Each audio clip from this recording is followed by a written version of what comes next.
Assalamualaikum warahmatullahi wabarakatuh.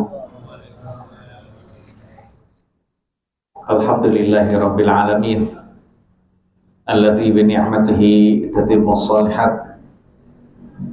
Alhamdulillahi rabbil alamin hamdan katsiran thayyiban mubarakan fi mubarakan alaihi kama yuhibbu rabbuna wa yarda.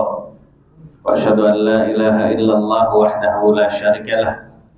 Wa asyhadu anna Muhammadan 'abduhu wa rasuluh sallallahu alaihi wasallam wa ala alihi wa ashabihi wa man ihtada bihadihi wa istanna bi sunnatihi ila yaumiddin. Amma ba'd.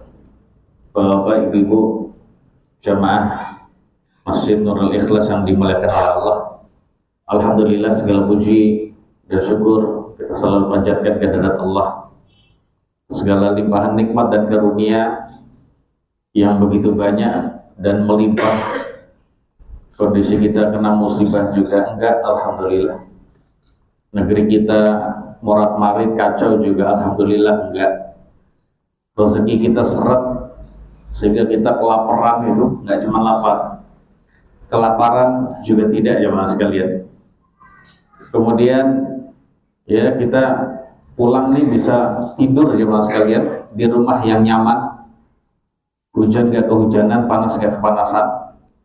Jemaah sekalian dirahmati oleh Allah, yang mana di tempat lain tidak semua hamba Allah atau banyak dari hamba-hamba Allah yang Allah pilih mereka menjadi hamba yang diuji dengan kekurangan dari nikmat-nikmat tadi yang kita sudah sebutkan dan juga nikmat yang lain.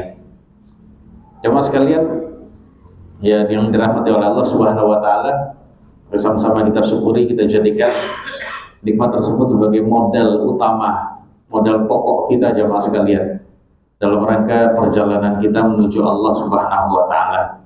Kita berharap dengan kesyukuran ini membuat kita menjadi hamba yang berbahagia dan selamat nanti kelak di hari kiamat. Salat dan salam semoga selalu terlimpah pada Nabi yang mulia sallallahu alaihi wasallam. Baik jemaah sekalian, kita lanjutkan kisah tentang pertobatan dari sahabat Nabi yang mulia Ka'ab bin Malik bersama dengan dua temannya, Hilal bin Umayyah dan juga Murarah bin Ar-Rabi'ah. Yang ketiganya tidak mengikuti perang Tabuk, tapi kedua-duanya jujur nggak ngikut, bukan karena sakit, bukan karena kuat, karena mungkin menunda-nunda saja, jemaah sekalian. Walaupun sebenarnya di sana juga banyak orang-orang lain yang tidak ikut, sengaja tidak ikut perang Tabuk, ngumpet lah, sengaja pergi kemana gitu, jemaah sekalian, ya. Dan mereka setelah Nabi pulang dari perang Tabuk, mereka beralasan dengan 1001 alasan. Ternyata Nabi menerima, ya, Nabi menerima lahiriah mereka dan Nabi memohonkan ampun kepada mereka dan menyerahkan batinnya kepada Allah Subhanahu wa taala. Namun tiga orang ini diuji oleh Allah, jujur, jemaah sekalian, namun ternyata Nabi menyatakan tobatnya masih belum, ya, diterima dulu, tunggu keputusan dari Allah apakah diterima tobatnya atau tidak. Memang berat ya mas sekalian, jadi orang jujur itu memang berat, ya. Namun berat di awal, namun happy ending dan juga mudah nanti di akhirnya. Di pertemuan lalu jemaah sekalian, ya, sampai saat Ka'ab bin Malik dihajar, ya, kaum muslimin disuruh oleh Nabi untuk tidak mengajaknya bicara sama sekali. Sampai sahabat Nabi yang mulia Abu Qatadah yang merupakan sepupu dan teman akrab, paling akrab jemaah sekalian dengan Ka'ab bin Malik, tidak mau menjawab salamnya. Nah seperti itu jemaah sekalian, sampai kemarin terakhir didatangi oleh siapa? Seorang petani dari negeri Syam yang beragama Kristen yang membawa surat dari Raja Ghassan. Ghassan itu adalah kawasan yang menjadi yang dalam kekuasaan bangsa Romawi, Bizantium, jemaah sekalian. Ya di situ maksudnya ditawari, udahlah ikut saja ke saya, temanmu udah nggak peduli sama kamu, bertindak nggak ramah terhadap kamu, udah nyusul aja ke kami, pergi aja ke kami. Ya akhirnya dia murtad, ya mas kan, dan itu ujian, Pak. Di tempat lain dia murtad, ya, dia ngikut orang kafir, ternyata dia nanti akan dimuliakan. Namun ternyata di kalangan kaum muslimin dia diperlakukan demikian ya mas sekalian. Ya, akhirnya ya supaya tidak terpengaruh, Pak. Surat itu kan dia pegang, ya. Surat itu dipegang, surat dari Raja Ghassan itu dipegang dan ada tulisan Allah. Nah ternyata surat tersebut dibakar saja, udah biar nggak kepikiran, jemaah sekalian. Dan kemudian jemaah sekalian, setelah dibakar kemarin, hatta idza madat, qala al-musannif rahimahullah, Imam An-Nawawi berkata dalam hadis ini, dan juga Ka'ab bin Malik berkata, hatta idza madat arba'una min al-khamsin wastal basal wahyu idza Rasulullah sallallahu alaihi wasallam ya'tini. Sehingga ketika hari sudah menginjak ke 40 dari 50 hari saya dicuekin, datanglah seorang utusan dari Rasulullah sallallahu alaihi wasallam kepada saya, ya. Jadi sudah datang, lah wahyu udah telat itu. Lama Pak kondisi seperti itu, walaupun cuma 50 hari. Itu kondisi yang sangat lama, dan wahyu belum datang-datang juga, belum memberikan keputusan, belum turun yang menjelaskan tentang status taubat saya, ya, kepada Allah, apakah diterima apa enggak. Nah ternyata dalam kondisi seperti itu jemaah sekalian, ya, datanglah utusan Allah yang datang pada saya. Faqala, lalu utusan tersebut berkata, inna Rasulullah sallallahu alaihi wasallam ya'murka an ta'tazila imra'atak. Saya menyampaikan pesan dari Rasulullah bahwasanya beliau memerintahkan Anda untuk memisahi istri Anda. Faqultu, lalu aku bertanya, kata Ka'ab, utalliquha am madza af'al? Maksudnya saya menceraikannya, harus menceraikannya, atau apa yang saya harus lakukan? Qala la, oh enggak, bukan mencerai. Bal i'tazilha fala taqrabannaha. Enggak dicerai, tapi Anda pisahi saja, pisahi dan jangan mendekati. Maksudnya jangan berhubungan intim dengan istri.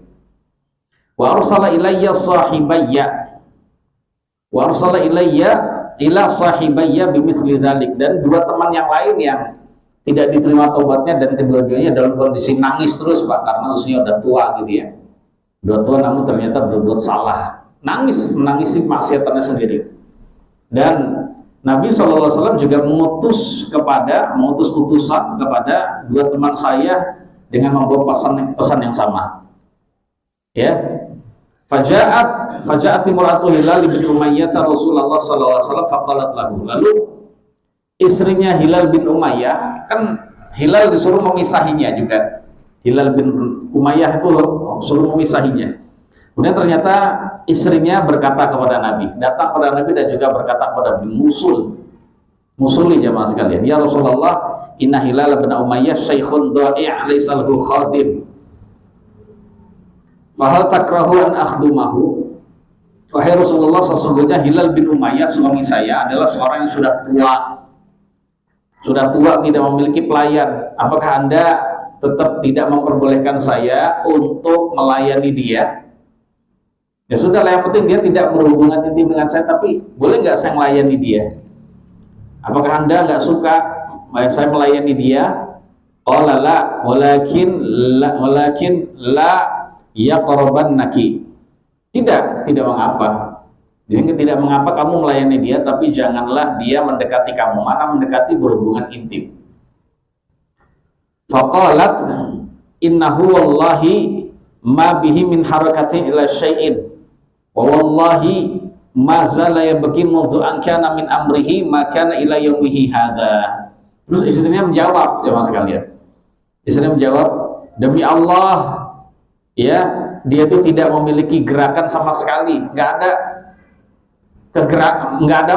kegiatan apapun setelah dia dinyatakan ya seperti itu. Status ya tobat yang diterima atau tidak itu digantung saat itu dia tidak memiliki kegiatan apa-apa selain dia menangis saja. Demi Allah dia terus menerus menangis sejak dia diputuskan oleh Nabi bahwasanya tobatnya masih ditunda, ya, sampai saat ini. Faqala li ba'du ahli, lalu ya udah selesai itu jamaah sekalian. Kemudian sebagian keluarga saya berkata kepadaku, kata Ka'ab bin Malik cerita ini, Ini kan semua ceritanya Ka'ab bin Malik semua jemaah sekali. Law ista'dzanta Rasulullah sallallahu alaihi wasallam fi imra'atik faqad adzina li imra'ati Hilal bin Umayyah an takhdumahu. Hei Ka'ab, gue diajak bicara Pak. Sebagian keluarganya diajak bicara. Ya, sebagian keluarganya maksudnya ya istrinya. Jadi yang tidak boleh bicara dengan dia itu siapa jemaah sekalian? Ya, selain keluarganya. Sebagian keluarga saya berkata jemaah sekalian kepada saya, andai kata atau alangkah baiknya kamu minta izin kepada Rasulullah SAW di dalam masalah istrimu. Itu loh, Nabi sudah ngasih izin kepada istrinya Hilal bin Umayyah untuk melayaninya. Alangkah baiknya seperti itu juga kamu. Kemudian fakultu, lalu aku berkata, menjawab dia, la astadzinu fiha Rasulullah sallallahu alaihi wasallam wa ma yudrini madza yaqulu Rasulullah sallallahu alaihi wasallam idza sta'dzatuhu fiha wa anna rajulun syabun. Saya berkata, saya nggak akan minta izin di dalam hal ini kepada Rasulullah sallallahu alaihi wasallam. Dan saya tidak tahu apa yang akan dikatakan oleh Nabi kalau saya minta izin kepada Nabi tentang masalah hal ini padahal saya masih muda. Waduh, bahaya. Gitu, masih muda jemaah sekalian, tidak dilarang. Ya hiburannya apa jemaah? Hiburannya dengan istrinya paling ya. Ya mungkin di luar dicuekin dengan istrinya. Ya ternyata ada ujian lagi, istrinya pun suruh isahinya. Nggak boleh minta izin. Nah, untuk khusus dia tidak minta izin ya, karena dia masih muda. Falabithtu bidzalika asra layalin fakamula lana khamsuna lailatan min hina nuhiya an kalamina. Sudahlah kami mengalami kondisi demikian selama berpisah dengan istri, Pak. Nggak diajak bicara dengan nggak diajak bicara oleh orang lain. Istrinya pun pergi, berarti nggak ada yang bicara, dicuekin ya Mas kalian selama 10 hari. Pisah dengan istri ya selama 10 hari sehingga sempurnalah 50 hari 50 malam bagi kami sejak orang-orang dilarang untuk berbicara dengan kami. Tsumma shallaitu shalatal fajri sabah khamsina lailatan ala dhahri baitin min buyutina. Kemudian saya melakukan sholat subuh di pagi hari 50 hari Pak, di pagi dari hari yang ke-50, di pagi dari hari yang ke-50 sholatnya berada di atas rumah kami. Ya mungkin ada uzur Pak, sholatnya nggak ke masjid gitu ya. Fabaina ana jalisun 'alal halil lati dzakarallahu ta'ala minna qad daqat 'alayya nafsi wa daqat 'alayya al-ardu bima rahubat sami'tu sawta sarikhin aw fa'ala sala'in yaqulu bi'a'la sautihi. Ya. Kemudian saya sholat di atas rumah ya Mas sekalian. Nah, suatu ketika saya sedang duduk dalam kondisi yang sudah Allah Subhanahu wa taala sebutkan tentang kami, ya, kondisi itu, Pak. Di pagi hari, udah 50 hari, Pak, nggak ada status yang diputuskan oleh Allah. Ya, dan kondisi itu membuat hati saya terasa sempit. Bumi yang sebenarnya luas juga terasa sempit bagi saya. Tiba-tiba jemaah sekalian, kata dia, saya mendengar seorang yang berteriak yang naik ke atas bukit dan berkata dengan suara yang paling keras, ya Ka'ab bin Malikin abshir, wahai Ka'ab bin Malik, bergembiralah kamu. Wah, kalau sudah ada yang ngomong gitu Pak, wah berarti sudah ada solusi Pak jemaah sekalian, sudah ada jawaban. Wahai Ka'ab bin Malik, bergembiralah kamu. Fakharartu sajidan, lalu saya menjatuhkan diri sujud syukur. Wa araftu annahu qad jaa farajun, dan saya tahu bahwasanya sudah datang ya kelonggaran, sudah datang solusi dari Allah Subhanahu wa taala. Fa'adzana Rasulullah sallallahu alaihi wasallam an-nas bi taubatillahi azza wa jalla alaina hina shalla salatul fajri fa dhahaba an-nasu yubashshirunana. Lalu Rasulullah mengumumkan penerimaan tobat Allah kepada kami ketika beliau selesai sholat fajar, sholat subuh. Akhirnya manusia, orang-orang mulai memberi kabar gembira pada kami. Ya Allah, sudah diterima. Semua orang ngasih kabar gembira ke Ka'ab bin Malik ya Mas. Karena asalnya mereka itu cinta pada Ka'ab bin Malik. Apa yang membuat mereka nggak mengajak bicara? Cinta kepada Allah dan Rasul lebih diutamakan dibandingkan kepada selain Allah dan Rasul. Fadhahaba qibala sahibayya mubasysyirun. Dan juga ada orang-orang yang memberi kabar gembira kepada dua orang teman saya yang sama-sama dicuekin selama 50 hari. Hilal bin Umayyah dan Murarah ibnu Rabi'ah. Wa raqaba rajulun ilayya farasan wa sa'in min aslam qibali wa awfa ala jabal. Fakana as-sawtu asra'a minal faras. Nah, ternyata jemaah sekalian, adalah orang yang berlomba-lomba ngasih kabar gembira kepada saya. Sebagian ya, ada seorang yang naik kendaraan kuda, masuk kendaraan kuda ya menuju rumah saya untuk ngasih kabar gembira kepada saya. Ada lagi yang lain yang naik ke atas gunung, seorang laki-laki dari kabilah Aslam ya, naik ke arah gunung jamaah sekalian, kemudian dia berteriak dengan teriakan yang sangat keras. Nah, ternyata suara teriakan lebih cepat dibandingkan ya larinya kuda, sehingga yang terdengar kabar gembira dari siapa dulu? Kabar gembira dari orang yang naik bukit itu jamaah sekalian.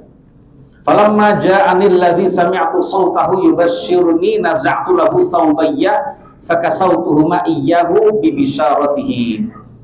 Ketika orang yang saya dengar suaranya memberi kabar gembira kepada saya datang pada saya, langsung saya lepas dua baju saya. Yang saya kenakan itu dilepas dulu-duanya ya mas sekalian. Lalu saya kasih kepada dia karena jasanya memberi kabar gembira kepada saya. Wallahi ma amliku ghairahuma yauma idz. Demi Allah di hari itu saya nggak punya pakaian lain selain dua pakaian saya kasih itu. Ya maksudnya pakaian luar ya mas kalian. Antum jangan bayangkan dia telanjang enggak. Pakaian luarnya ya mas kalian. Sehingga dia mungkin sekarang pakai celana pendek dan juga mungkin kaos dalam ya mas kalian. Atau mungkin ya telanjang dada, kan boleh orang telanjang dada nggak apa-apa. Wasta'artu thawbaini falabithtuhuma wa talaqtu ata'ammu Rasulullah sallallahu alaihi wasallam. Ya sudah, karena saya mau ketemu Nabi, saya pinjam dua baju ke orang lain, lalu saya kenakan dan saya berangkat menuju Nabi sallallahu alaihi wasallam. Yatalaqqanin nasu faujan yuhanni'unani bitaubati wa yaquluna li litahnika taubatullahi alaik. Udah, setelah datang ke Nabi ternyata orang-orang bergiliran jemaah sekalian. Bergiliran satu dengan yang lain, satu kemudian yang berikutnya untuk menyambut saya sambil mengucapkan selamat kepada saya ya tentang penerimaan tobat, dan mereka berkata ya, semoga penerimaan tobat Allah atas dirimu menggembirakan kamu, membuat kamu nyaman. Hatta dakhaltul masjid fa idza Rasulullah sallallahu alaihi wasallam jalisun haulahu an-nas. Sehingga saya masuk ke dalam masjid. Lalu Rasulullah sallallahu alaihi wasallam di dalam masjid itu sedang duduk. Di sekelilingnya ada para sahabat Nabi yang lain. Faqama Talhah bin Ubaidillah radhiyallahu anhu yuharwilu hatta safahani wa hanna'ani. Kemudian Talhah bin Ubaidillah berdiri, ya berlari, kemudian berjabatan tangan dan mengucapkan selamat kepada saya. Wallahi ma qama rajulun minal muhajirin ghairuhu. Demi Allah, tidak ada seorang pun dari orang-orang muhajir yang berdiri nyambut saya selain Talhah bin Ubaidillah, cuma dia doang. Fakana Ka'bun la yansaha li Talhah. Nah, ternyata kisah ini jemaah sekalian ya seperti itu. Ya, sikap dari Talhah yang menyambut dia dengan hangat, selain itu nggak ada lagi jemaah sekalian. Ternyata itu tidak dilupakan oleh Ka'ab bin Malik jemaah sekalian. Nggak dilupakan. Qala Ka'ab, kemudian Ka'ab berkata lagi, falamma sallamtu ala Rasulillah sallallahu alaihi wasallam qala wa huwa yabruqu wajhuhu minas surur. Lalu ketika saya mengucapkan selamat pada Nabi sallallahu alaihi wasallam dan kondisi beliau saat itu sedang berseri-seri karena gembira, beliau bersabda, "Absyir bi khairi yaumin marra 'alaika mudh waladatka ummuk." Bergembiralah kamu bergembiralah kamu ya tentang hari terbaik yang lewat pada dirimu sejak kamu dilahirkan oleh orang tuamu, sejak kamu dilahirkan oleh ibumu. Maksudnya ini adalah hari terbaik kamu diterima taubat, hari terbaik sejak Allah lahirkan kamu ke muka bumi ini. Bergembiralah kamu dengan hal ini. Fakultu, lalu aku bertanya, amin indika ya Rasulullah, amin indillah. Penerimaan taubat ini dari Anda saja wahai Nabi ataukah dari Allah? Qal, Nabi bersabda, la bal min indillahi azza wa jal. Oh, bukan dari saya, ini langsung dari Allah Subhanahu wa ta'ala. Wa kana Rasulullah sallallahu alaihi wasallam idza surra istanar wajhuhu hatta ka'anna wajhahu qit'atu qamarin. Dan kebiasaan Nabi kalau beliau sedang bergembira, wajahnya itu bersinar ya mas sekalian, sebagaimana potongan dari bulan. Luar biasa indah wajah ya dilihat gitu. Karena kalau beliau marah itu mukanya merah ya mas sekalian, merah, dan beliau tidak terlihat marah itu dari omongan. Biasanya kalau beliau marah itu nggak suka itu beliau terlihat dari wajahnya merengut, cemberut, itu merah itu, tapi nggak ada maki-maki kalau Nabi. Beda dengan kita. Dan beliau kalau ceria itu kan kelihatan ya mas kan, wajahnya itu ya bersinar gitu ya. Nah seperti itu. Wa kunna na'rifu dzalika minhu, dan kami memang sudah mengenal ya, mengenal kondisi Nabi dari hal itu. Falamma jalastu baina yadayhi qultu, lalu ketika saya duduk di depan Nabi, saya berkata, ya Rasulullah, inna min taubati an khali'a min mali sadaqatan ilallahi wa ila rasulih. Wahai Rasulullah, sesungguhnya di antara rangkaian tobat saya akan melepas sebagian harta saya sebagai sedekah untuk Allah dan Rasulnya, sedekah kepada Allah dan Rasulnya. Jadi artinya saking gembiranya dia mau bersedekah ya mas kan. Faqala Rasulullah sallallahu alaihi wasallam, lalu Nabi bersabda, amsik alaika ba'du malika fahuwa khairun lak. Sudah tahan saja sebagian hartamu itu, udah tahan. Sebagian hartamu itu tahan, maka itu lebih baik bagi kamu. Faqultu inni umsiku sahmi allazi bi Khaybar. Kemudian saya berkata, kalau begitu saya tahan harta saya yang berada di Khaybar, adapun yang lain saya sedekahkan. Waqultu, dan aku berkata, ya Rasulullah, inna Allah ta'ala innama anjani bisidqi wa inna min taubati alla uhadditha illa sidqan ma baqitu.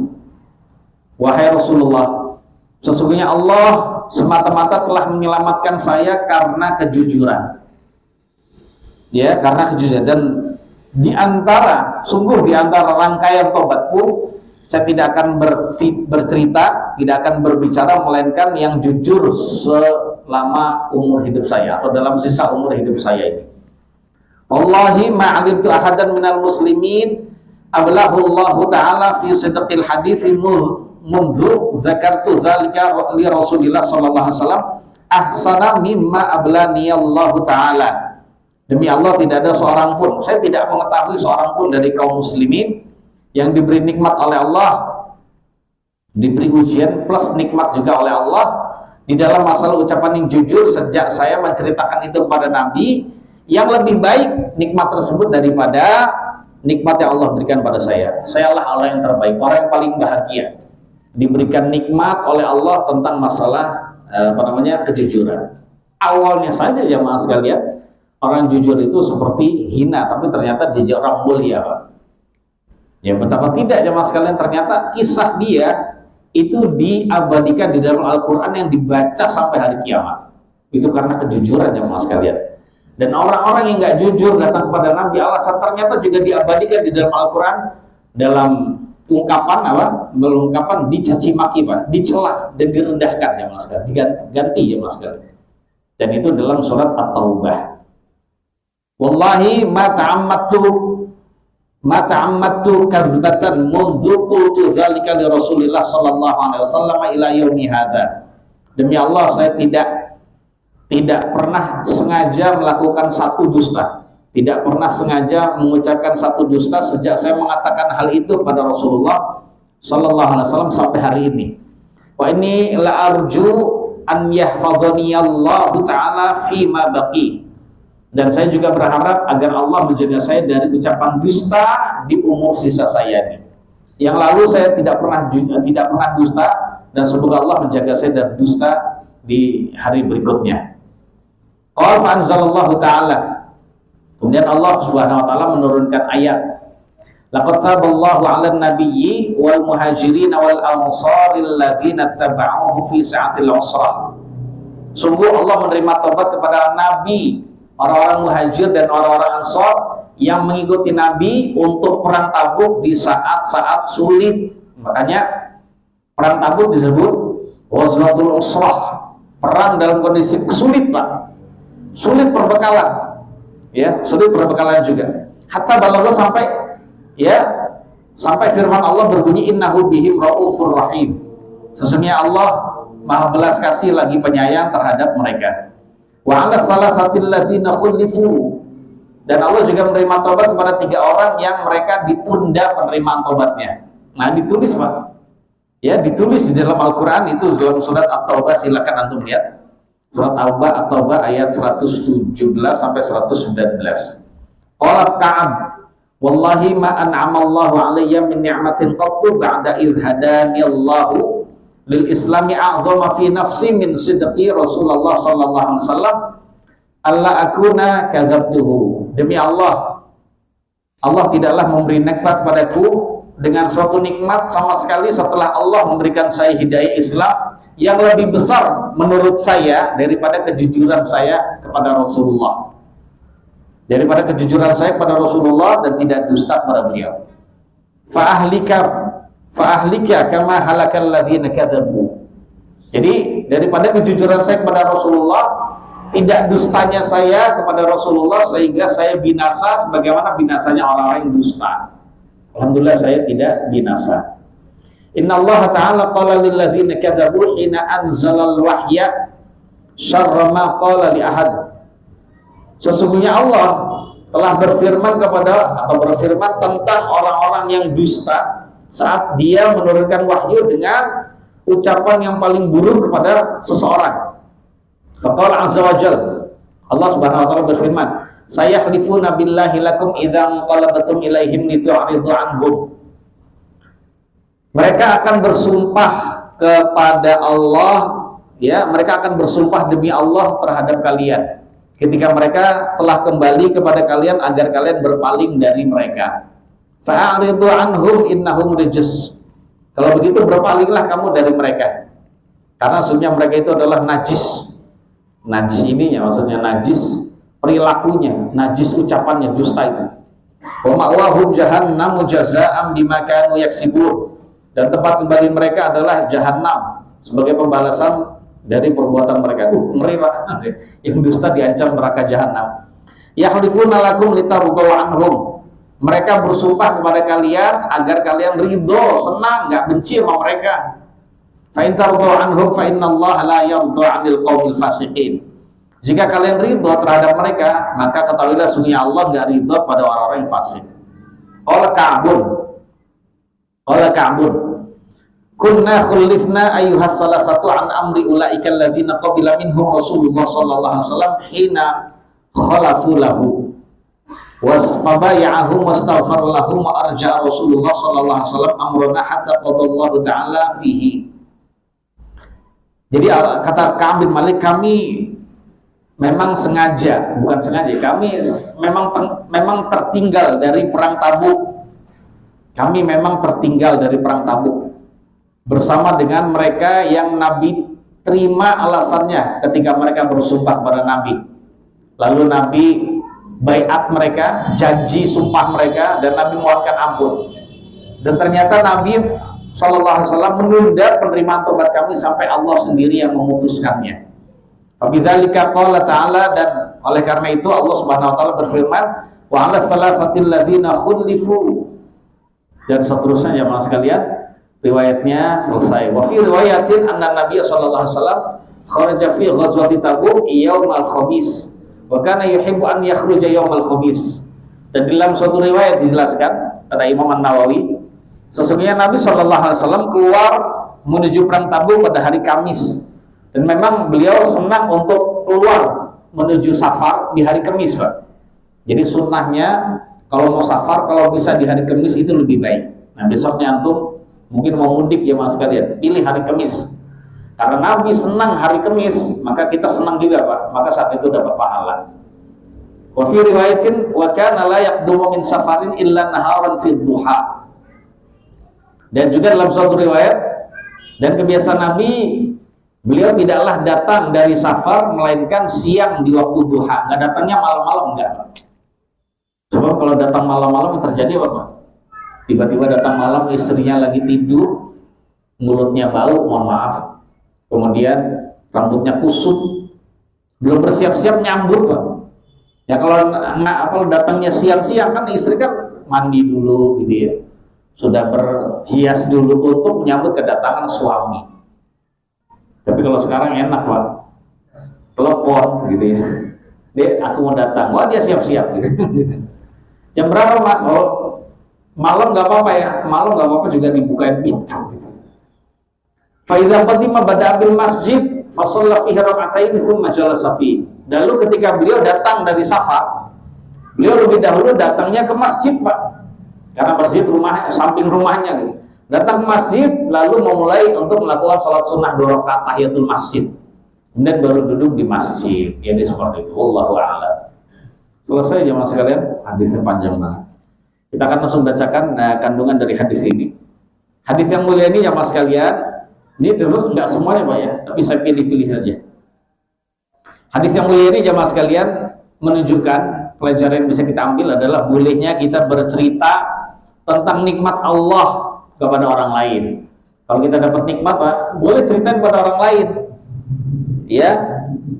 Dengan syarat itu bukan dalam rangka membanggakan diri sendiri, menyombongkan ya di hadapan orang-orang atau riya, bukan begitu. Tapi untuk juga dijadikan pelajaran bagi orang lain. Boleh, Pak. Jadi seperti itu. Kemudian kisah ini jamaah sekalian juga menunjukkan bolehnya mengabarkan. Jadi seseorang mengabarkan tentang kelalaian dia, tentang ya kealpaan dia dari taat pada Allah dan Rasulnya. Dan kenapa sebabnya dia tidak taat pada Allah dan Rasul, boleh dikasih tahu, boleh diceritakan ya, dan juga menjelaskan tentang akibat dari hal itu, tujuannya agar diambil nasihat dan juga pelajaran bagi orang yang dinasehati. Dan menjelaskan tentang perilaku dia dulu begini dan begitu, itu bukan termasuk mujaharah. Bukan termasuk apa jemaah sekalian? Mujaharah. Mujaharah itu adalah perilaku terang-terangan menceritakan maksiat, bukan jemaah sekalian. Jadi sekali lagi yang demikian itu diperkenankan. Dulu saya adalah orang yang malas ngaji. Dulu saya banyak maksiat. Dulu saya nggak taat sama Allah. Salat aja nunda-nunda terus dan lain-lain. Setelah saya mendapat musibah, saya jadi sadar begini dan itu boleh, Pak, nggak apa-apa. Tujuannya agar jadi pelajaran. Ternyata Allah ngasih pelajaran saya, ngasih ujian dan disadarkan dengan adanya ujian ini dan itu boleh jemaah sekalian. Dan sekali lagi itu bukan termasuk mujaharah, menceritakan kemaksiatan, ya menceritakan kemaksiatan terang-terangan, bukan jemaah sekalian. Karena menampakkan kemaksiatan begitu tuh nggak boleh. Ya, memang ada jemaah sekalian kalau orang berbuat dosa nggak usah diceritain kepada orang lain. Nggak usah dia ceritakan kepada orang lain, ya, tapi dia tobatlah kepada Allah Subhanahu wa Ta'ala. Namun kalau ada tujuan untuk diambil nasihat, tidak mengapa, Pak. Tapi tidak perlu kita sebutkan kemaksiatan tersebut secara detail, nggak perlu, Pak. Saya dulu lalai, di masa muda saya lalai, tapi Allah menyadarkan saya dengan hal ini. Udah secara garis besar saja. Tujuannya agar dijadikan pelajaran bagi orang lain. Nah, adapun menjelaskan secara detail kemaksiatannya itu yang tidak boleh ya mas kalian. Karena itu termasuk mujaharah yang dilarang. Nabi yang mulia sallallahu alaihi wasallam bersabda dalam hadis riwayat Imam Al-Bukhari, "Kullu ummati mu'afan illal mujahirin." Jadi setiap umatmu akan dijaga dari dosa kecuali orang-orang yang terang-terangan. Ya, kecuali orang terang-terangan dalam maksiat. Wa inna minal jihari an ya'mala ar-rajulu bil-laili 'amalan thumma yusbihu Wa qad satarahu Allah Ta'ala fayaqulu amaltul barihata kadza wa kadza.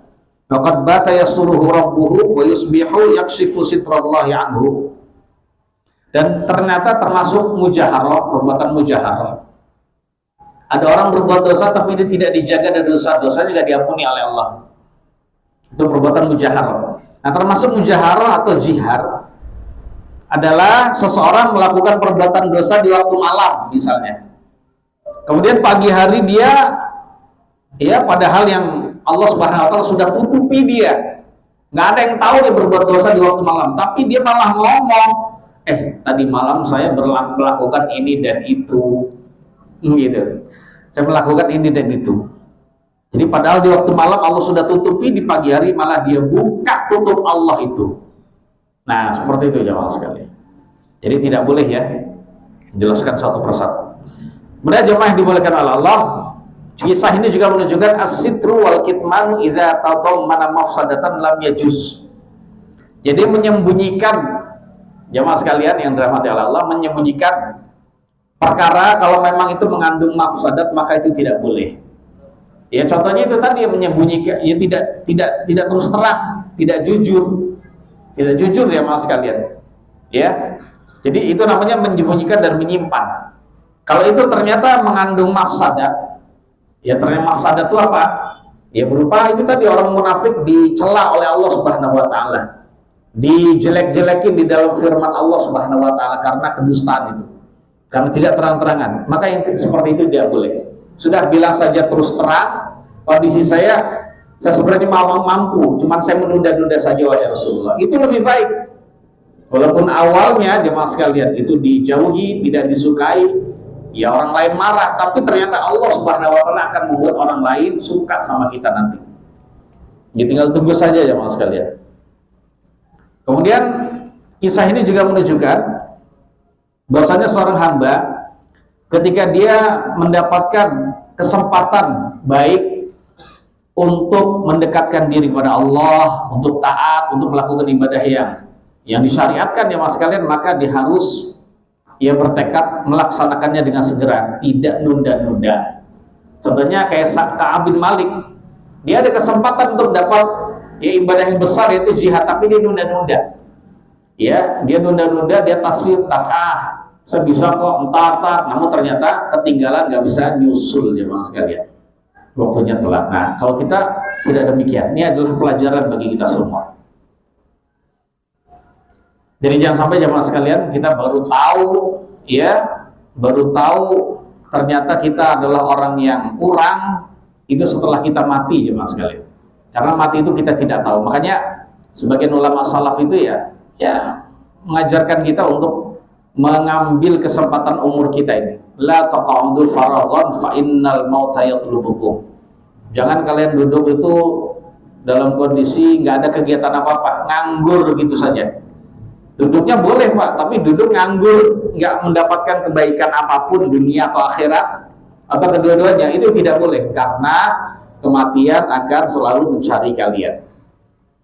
Kemudian jamaah yang dimuliakan oleh Allah Subhanahu wa taala, orang yang tidak ikut perang itu ada kalanya dia termasuk orang yang dituduh atau yang dicurigai sebagai orang munafik, atau dia orang yang mengalami uzur, sakit, atau dia cacat ya mas kalian, atau ternyata orang yang memang tertinggal dinyatakan tertinggal gak ikut perang. Dia pengen perang namun ternyata tidak ada tekad bulat untuk melakukannya, akhirnya dia tertinggal. Kemudian hadis yang mulia, kisah taubat ini jamaah sekalian juga menunjukkan bahwasannya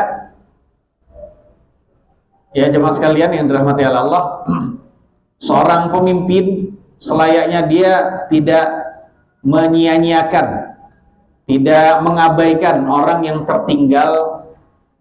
tertinggal dalam masalah sebagian ketaatan. Buktinya Nabi kita SAW, beliau memperhatikan para jamaahnya, memperhatikan para sahabat, sampai Ka'ab bin Malik itu ditanya, ya sama seperti Nabi ketika sholat subuh itu. Ya ketika sholat subuh jamaah sekalian, beliau itu kadang ngabsen sebagian sahabat Nabi, itu adalah berdasarkan wahyu. Hal hadar fulan, apakah si fulan hadir sholat subuh? Apakah hadir sholat subuh ini si fulan dan lain-lain gitu. Nah, Nabi kita sallallahu alaihi wasallam juga begitu, beliau tidak mengabaikan. Itu bentuk perhatian besar beliau terhadap para sahabat. Kemudian jemaah sekalian, hadis yang mulia ini menunjukkan juga bahwasannya diperbolehkan menolak. Diperbolehkan apa? Menolak atau membela kepada orang yang dituduh jelek.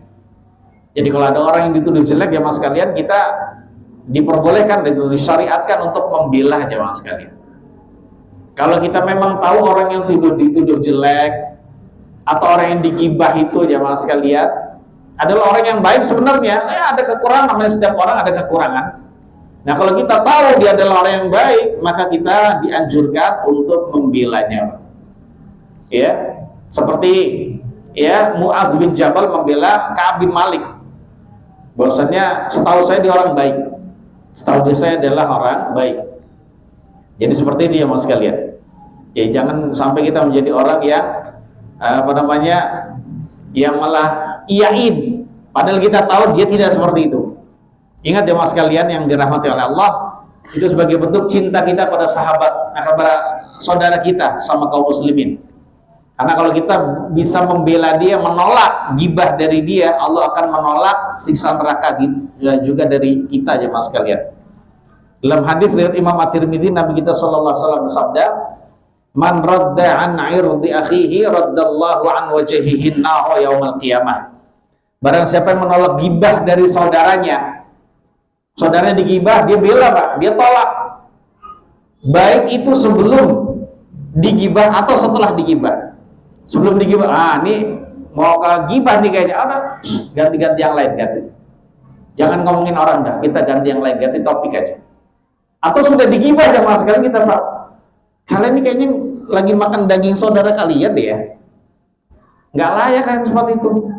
Kalian ngomongin dia begitu, setahu saya dia tidak begitu. Nah, harusnya begitu. Dibela aja mas kalian di majelis itu. Kita bela aja mas kalian. Nah, siapa saja yang menolak gibah dari saudaranya, Allah juga akan menolak api neraka ya dari diri dia di hari kiamat. Allah balas ya mas kalian dengan yang setimpal itu, bahkan yang lebih baik. Kemudian jamaah yang dimuliakan oleh Allah, as-sidqu manjah, kejujuran itu menyelamatkan jamaah sekalian. Dan Allah Subhanahu wa taala telah memberikan taufik kepada Ka'ab dan dua temannya karena kejujuran. Dan Allah tidak membinasakan dan tidak menghinakan mereka karena kedustaan. Walaupun awalnya di dunia dia seperti awal ya, seperti dihinakan, diabaikan, namun ternyata ya itu adalah ujian. Ya itu adalah ujian. Ya, ternyata dia akhirnya menjadi orang yang dimuliakan. Orang yang bohong, orang munafik yang bohong, walaupun awalnya tuh Nabi nggak marah, tapi ternyata Allah Subhanahu wa taala yang marah pada mereka lewat ayat yang diturunkan yang dibaca sampai hari kiamat. Kemudian jamaah sekalian yang dirahmati oleh Allah, lafaz kinayah yaitu kata-kata yang tidak terang-terangan, tidak mendapatkan atau tidak mengandung konsekuensi hukum apapun apabila yang berkata tidak meniatinya, tidak meniati. Contohnya gini Pak, itu contohnya ucapan Ka'ab terhadap istrinya, ilhaqi bi ahliki, pulanglah kamu ke orang tuamu. Ada suami marah sama istrinya, berantem. Kalau kamu udah gak suka saya, udah pulang aja ke rumah orang tuamu deh. Saya pulangkan kamu ke orang tuamu. Nah, kata-kata gitu jemaah sekalian, itu tergantung niat dari sang suami. Kalau suami hanya memberi pelajaran, gak ada niat cerai, maka gak jadi cerai. Hanya memberi pelajaran, udah saya pulangkan kamu. Nah, kata-kata gitu adalah kalau memang suami tidak niat cerai, maka nggak jadi cerai. Tapi kalau niatnya cerai, maka jadinya cerai. Itu sebut al-fadhul kinayat, kata-kata yang sindiran yang tidak bermaksud ke situ. Ya, tidak bermaksud ya harus ke cerai, bisa juga bermakna lain. Kata kinayah ini adalah kata-kata yang bisa bermakna, bisa apa, ambigu gitu istilahnya. Kata-kata ambigu bisa bermakna cerai atau bisa bermakna yang lain. Contohnya apa lagi Pak? Kata-kata yang ambigu itu disebut kinayah. Contohnya apa aja mas kalian? Udah kita pisah aja. Oke kita pisah. Loh kata suaminya bilang oke kita pisah. maksudnya pisah itu suami ngomong apa? Maksudnya niatnya suami itu apa ketika ngomong pisah? Kalau niat suami adalah pisah rumah, pisah ranjang, berarti nggak jadi cerai ya mas sekalian. Tapi kalau niat suami pisahnya pisah hubungan suami istri, ya maka saat itu jadi cerai, jadi talak. Kemudian apalagi ya mas sekalian kata-kata yang demikian. Termasuk kata cerai itu termasuk kata kinayah. Karena di dalam bahasa Indonesia cerai itu bisa bermakna cerai, pisah hubungan suami istri, bisa juga makna tidak bersatu lagi. Nah, saat suami ngomong cerai itu niatnya apa? Begitu aja mas sekalian. Karena dalam bahasa Indonesia bersatu kita teguh, bercerai kita runtuh. Kata bercerai di situ maknanya apa aja mas sekalian? Bukan pisah suami istri kan? Nah, ternyata kata cerai saja itu dalam bahasa Indonesia bisa ambigu, maknanya bisa ke sono dan ke sini gitu ya. Nah, kalau sudah kata-kata seperti itu ambigu, maka itu tergantung niat suami. Namun ada lagi kata yang disebut dan lain-lain kata kinayah itu banyak Pak ya. Tapi ada yang disebut lafadz sharih. Lafadz yang terang-terangan menunjukkan makna talak. Nah, itu adalah kata talak. Saya talak kamu. Nah, walaupun dia tidak ada niat untuk talak, maka jadi talak tetap. Contohnya dia lagi bercanda sama istrinya. Belum azan Pak? Sini belum? Ya udah ntar aja. Oh iya, silakan azan dulu.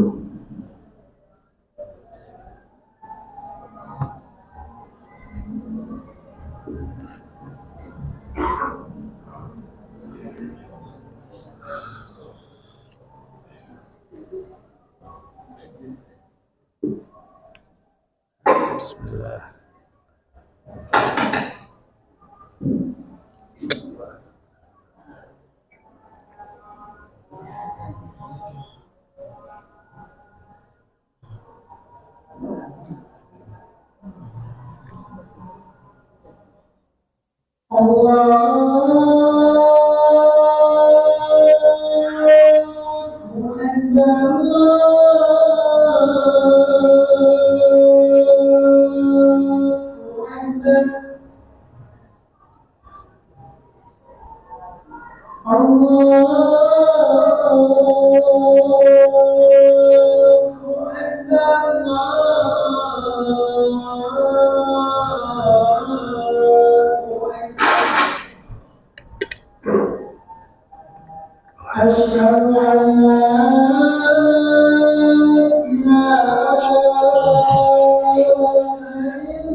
Jadi kalau ada kata lafadz sharih terang-terangan itu nggak butuh niat.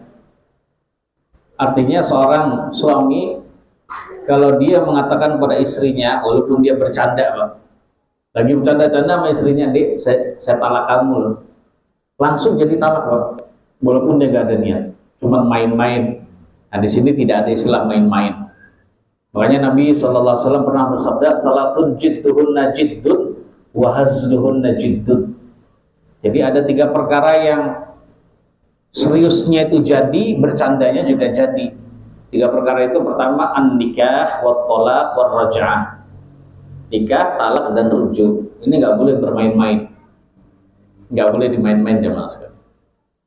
Namun walaupun demikian, sang suami hendaknya kalau bertengkar dengan istri jangan dikit-dikit kata cerai. Sudah saya ceraikan, cerai udah, jangan ya Mas. Walaupun kita niat ngomong cerai itu bukan untuk pisah suami istri, bukan niat talak gitu ya, tapi kata-kata itu jamaah sekalian itu berbahaya.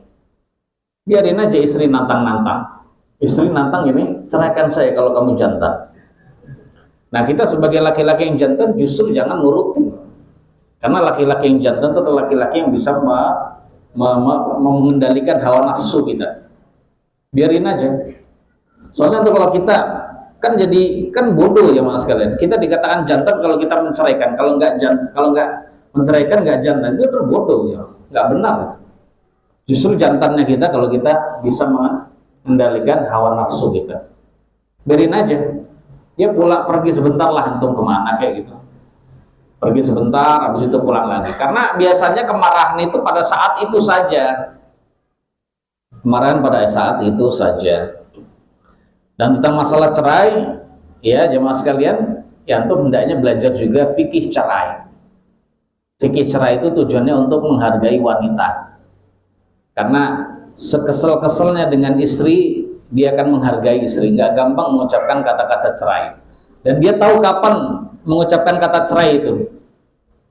Istri lagi marah-marah, lagi dapat gitu Pak. Lalu lagi dapat apa? Lagi head gitu. Istri pengen marah mulu Pak. Ya kita nggak usah nalayani.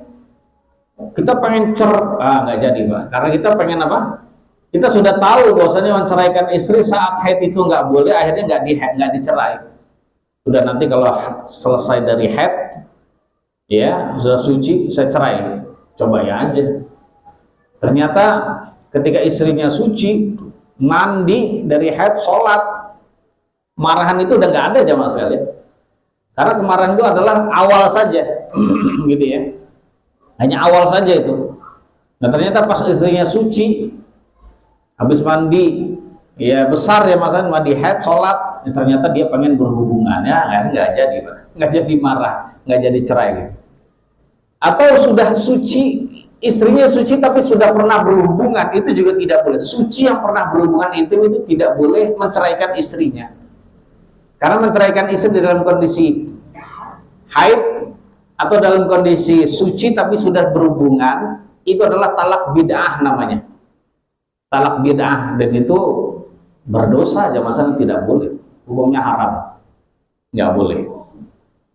Jadi seperti itu jemaah sekalian. Wallahu a'lam. Ya, ini masih banyak Pak. Insya Allah kita lanjutkan di pertemuan yang akan datang. Pelajaran berharga dari pertobatan Ka'ab bin Malik. Silakan di antara jamaah yang mau bertanya, monggo. Silakan. Wah, masya Allah.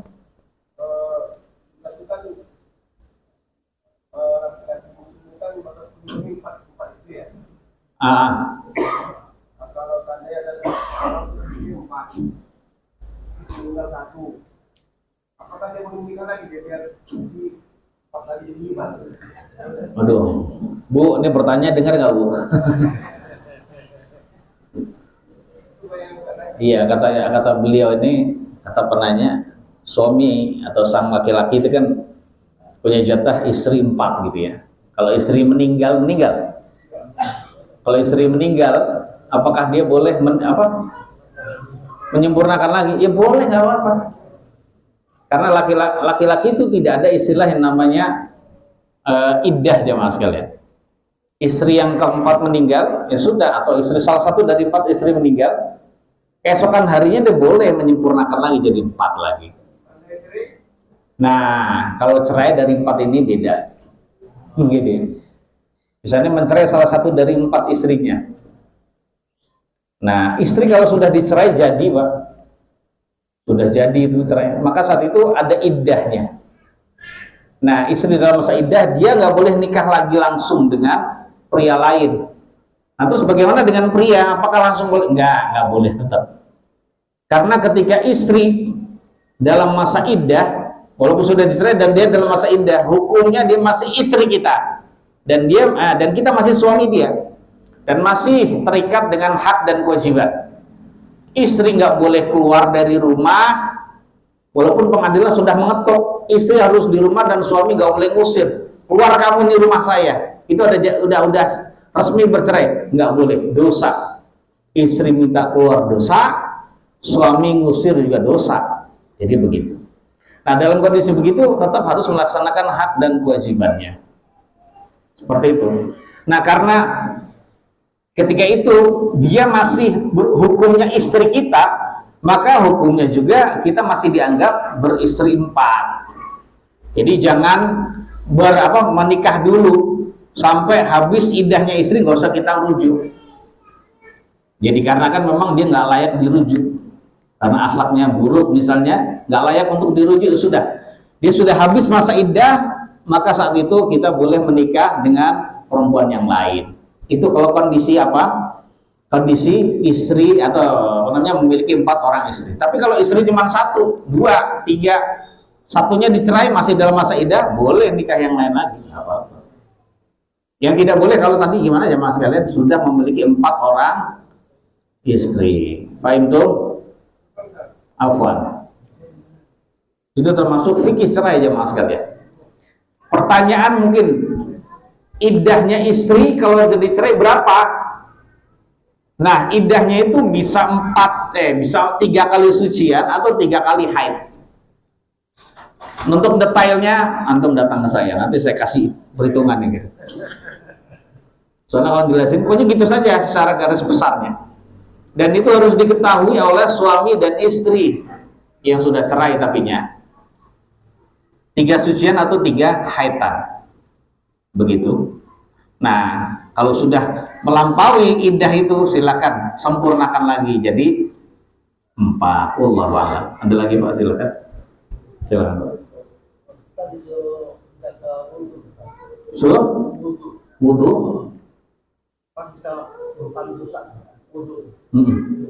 Sudah gitu aja. Apakah wudu bisa menggugurkan dosa? Jawabannya bisa, Pak. Karena ada hadis riwayat Nabi yang mulia sallallahu alaihi wasallam bersabda, "Idza tawaddo'al muslimu awal mu'minu faghassala wajhahu kharaja min wajhihi kullu khati'atin nadhara ilaiha." Atau kama qala Rasul. Apabila seorang mukmin atau muslim berwudu lalu dia membasuh wajahnya, maka keluarlah, ya jemaah sekalian, keluarlah dari wajahnya tersebut setiap dosa yang dia memandang dosa itu dengan wajahnya.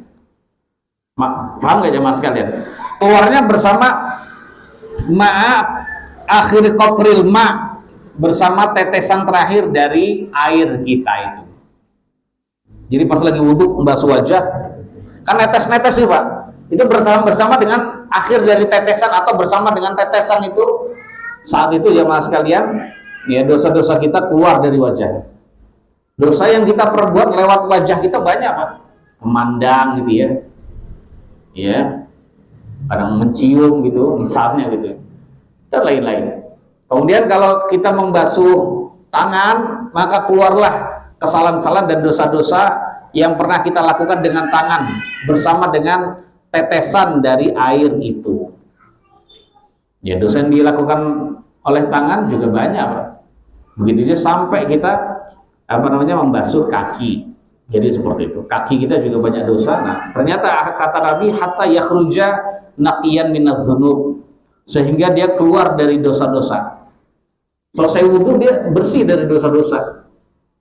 Padahal belum sholat, Pak. Nah, adapun jalannya, melangkahnya menuju masjid, sholatnya itu adalah tambahan ampunan lagi bagi dia. Masya Allah.